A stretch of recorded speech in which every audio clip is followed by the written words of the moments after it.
बंजारन बहू। कमला एक बहुत स्वार्थी महिला है। उसने पैसों के लिए एक ऐसे इंसान से शादी की जो पहले से शादीशुदा और एक बच्चे का पिता भी था। कमला के पति को मरे हुए एक अरसा बीत गया है। अब वो अपने सौतेले बेटे वैभव के साथ रहती है। वैभव के दिल में अपनी माँ को लेकर इतना डर है कि वो अपनी माँ के सामने एक शब्द नहीं बोल पाता। उसकी माँ जो कहती है उसको सर झुकाकर वही मानना पड़ता है। वैभव, तुमने अभी तक घर का काम क्यों नहीं किया? तुमसे कितनी बार कहा है कि सूरज निकलने से पहले तुम घर की साफ सफाई पूरी कर दिया करो। वैभव कुछ नहीं बोलता, चुपचाप सर झुकाए अपनी माँ की बात सुनता रहता है।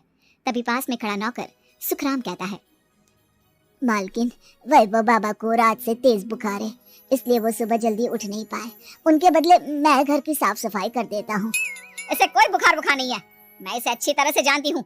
ये सब काम न करने के बहाने हैं। सुखराम काका, बोल दो इसे, सारे घर का काम यही करेगा, और इससे समय पर अपना काम पूरा नहीं किया तो इससे आज का खाना भी नहीं मिलेगा।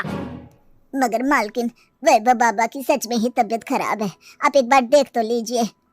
कमला बिना कुछ बोले वहां से चली गई और बेचारा वैभव तेज बुखार में भी काम करता रहा।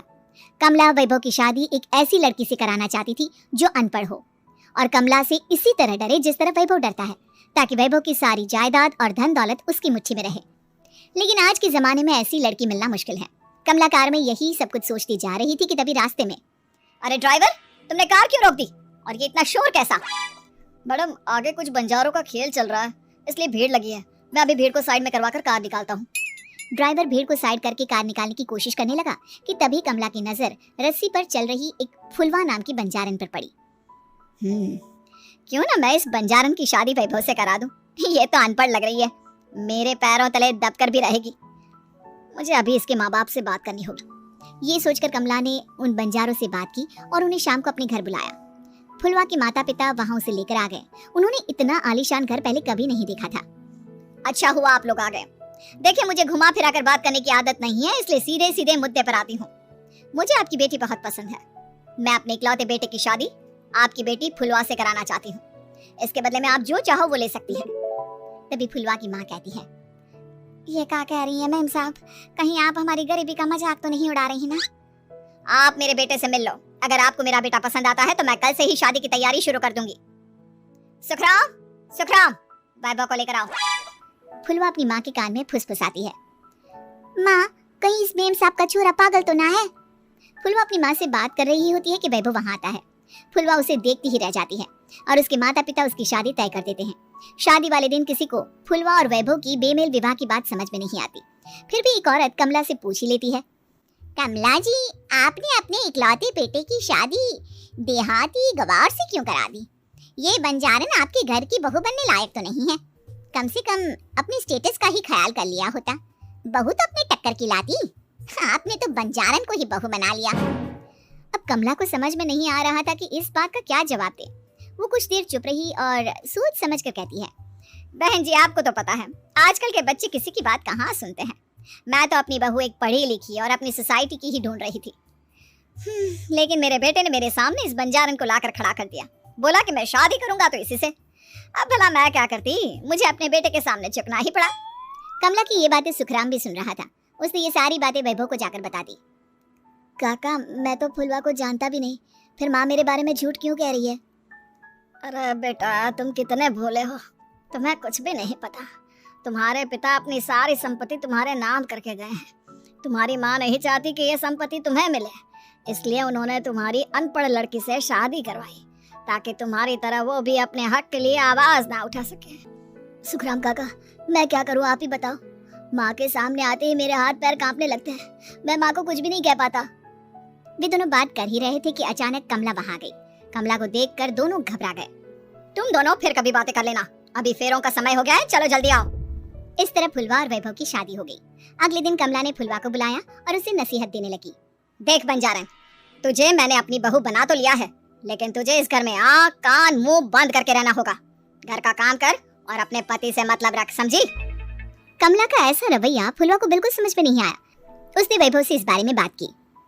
सुनिए ना, माँ जी ने जिस तरह मुझसे बात की मुझे अच्छा नहीं लगा।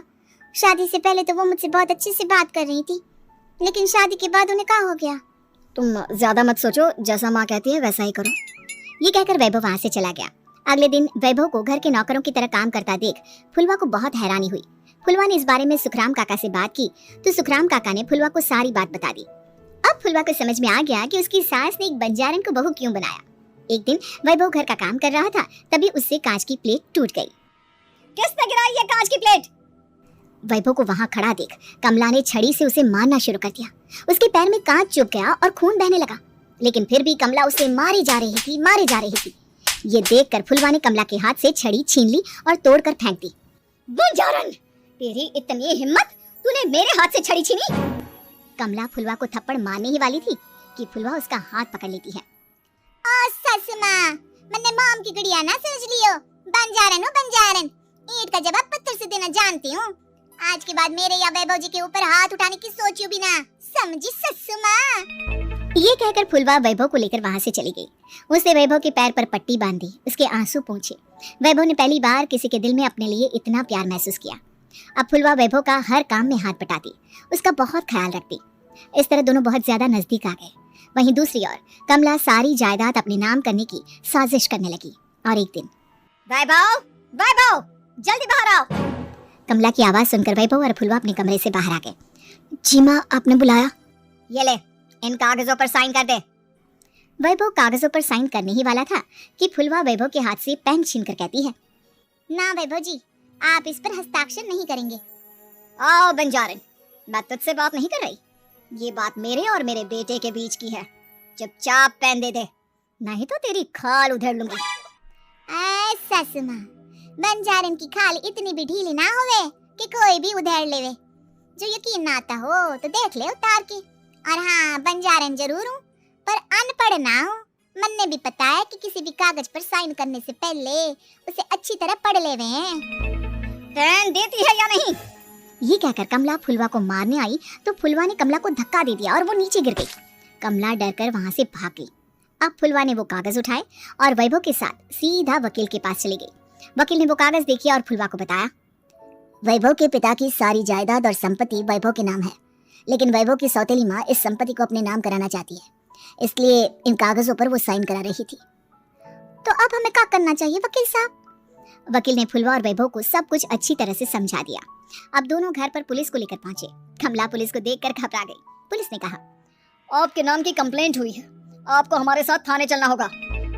कंप्लेंट? कैसे कंप्लेंट?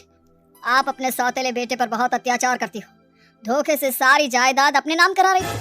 अब नहीं इंस्पेक्टर साहब, जरूर ये मेरी बहू की कोई साजिश है, इसने गलत कंप्लेंट की है। मैडम, शिकायत आपकी बहू ने नहीं बल्कि आपके बेटे वैभव ने की है।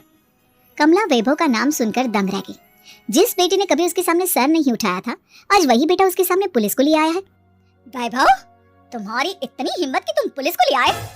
हाँ माँ, मैं लाया हूँ पुलिस को, और मेरे अंदर इतनी हिम्मत कभी ना आती अगर फुलवा मेरा साथ ना देती। आपने बंजारन बहू को लाकर अपने ही पैर पर कुल्हाड़ी मारी है माँ। मैडम, अब की बात खत्म हो गई हो तो चलो हमारे साथ। वैभव, मुझे माफ कर दो, मुझे थाने मत भेजो। आज के बाद मैं तुम्हें कभी नहीं मारूंगी, तुम्हें कभी परेशान नहीं करूंगी, मुझे माफ कर दो। वैभव अपनी कंप्लेंट वापस ले लेता है और पुलिस वहां से चली जाती है।